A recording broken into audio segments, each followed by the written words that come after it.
قمر باجوہ نے جو غلطی کر دی ہے اپنی ہی زبان سے رجیم چینج آپریشن کو تسلیم کرنے کی، آپ کو معلوم نہیں کہ قمر باجوہ کے لیے یہ کس قدر خطرناک ثابت ہو سکتی ہے۔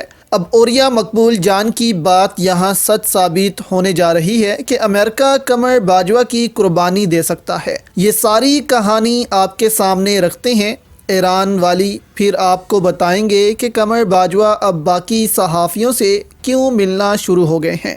آفتاب اقبال سے مل کر کیا کہہ رہے ہیں یہ بھی آپ کے سامنے رکھتے ہیں۔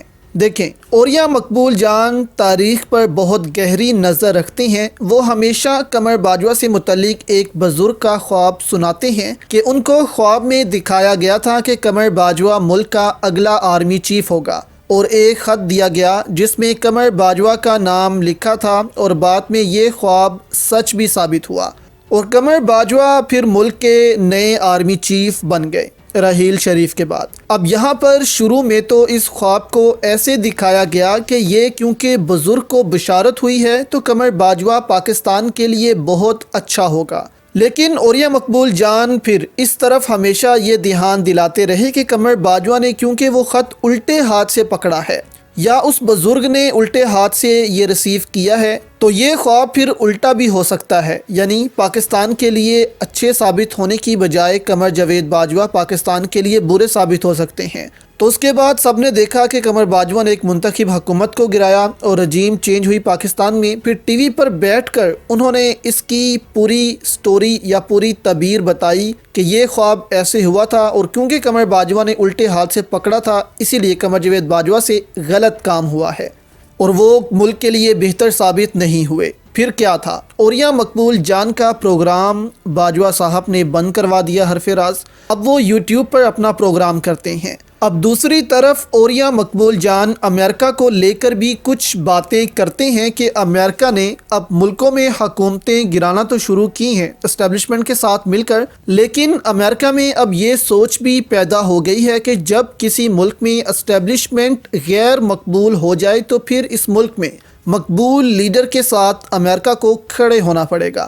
انہوں نے یہاں چلی اور ایران کی مثال دی جو کہ ہم پہلے بھی آپ کے ساتھ ڈسکس کر چکے۔ انہوں نے کہا کہ چلی میں جب ایک مقبول حکومت آئی تو اس ملک کا فوجی ڈکٹیٹر پھر بھاگ گیا ملک چھوڑ کر۔ پھر امریکہ میں جب پریشر آیا تو امریکہ نے اسی فوجی ڈکٹیٹر جس کو چلی میں امریکہ نے پالا تھا اس کو کان سے پکڑا اور چلی کی حکومت کے حوالے کر دیا کہ جاؤ اپنے کیسز بھگتو اب وہاں جا کر۔ پھر وہ ایران کی مثال بھی دیتے ہیں کہ ایران میں جب شاہ ایران کا تختہ الٹا اور خمینی کی مقبول حکومت آئی ایران میں تو وہ امریکہ جس نے شاہ ایران کو پالا وہ اس کو امریکہ آنے کی اجازت تک نہ دے پایا، نہ کسی یورپی ملک نے شاہ ایران کو اپنے ملک آنے دیا۔ پھر ایک عرب افریقی ملک نے شاہ ایران کو پناہ دی اور وہ پھر اپنی آخری زندگی گزار کر اسی ملک میں فوت ہو گیا۔ تو اب یہاں قمر باجوہ کا کیا انجام ہوگا آپ کے سامنے ہے دوستو۔ امریکہ بہت جلد قمر باجوہ کے سر سے اپنا ہاتھ اٹھا لے گا، اور جب عمران خان کی حکومت آئی تو پھر قمر باجوہ پر کیسز بننا شروع ہو جائیں گے۔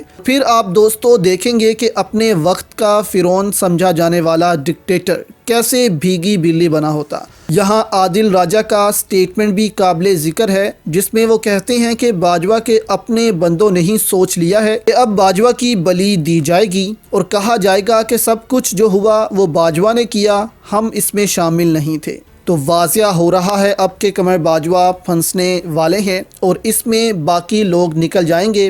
اور دیکھیں، ایک دفعہ ہمیں یہاں پر سزائیں دینی ہوں گی، کیونکہ اگر اس دفعہ بھی معاف کیا گیا تو 5 سے 10 سال بعد پھر سے کوئی جرنل ایسا کرے گا تو اسی وقت اس سارے معاملے کو حل کرنا ہوگا۔ پاکستان میں اسٹیبلشمنٹ کا رول سیاست میں ہمیشہ کے لیے ختم کرنا ہوگا۔ دوسری جانب اب قمر باجوہ مختلف صحافیوں کو بھی ملنا شروع ہو گئے ہیں۔ اب آفتاب اقبال سے بھی ان کی ملاقات ہوئی ہے۔ یہ وہی آفتاب اقبال ہیں جن کا شو قمر جاوید باجوہ نے بند کروا دیا تھا کہ یہ قمر جاوید باجوہ کے خلاف کچھ کرنے جا رہے ہیں۔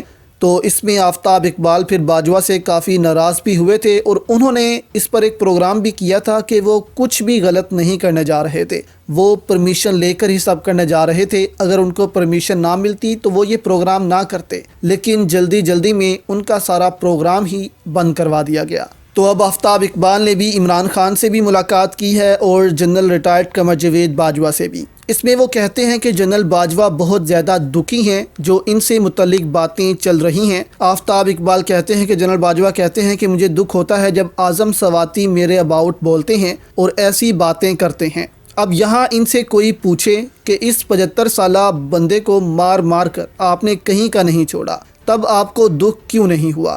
لیکن آج آپ کو دکھ ہو رہا ہے جب اعظم سواتی بول رہا ہے، وہ کیوں نہ بولے، یہ اس کا حق ہے۔ پھر انہوں نے کہا کہ جاوید چودھری کے کالم پر باجوہ صاحب نے کہا کہ جاوید چودھری نے جو لکھا وہ ان کے الفاظ نہیں ہیں، انہوں نے کبھی بھی ایسا نہیں کہا۔ اب آپ دیکھیں گے دوستو کہ جاوید چودھری، منصور علی خان اور کامران شاہد، ان صحافیوں کے علاوہ بھی قمر باجوہ دوسرے صحافیوں کو اپروچ کریں گے تاکہ ان کا امیج تھوڑا بہتر کیا جائے۔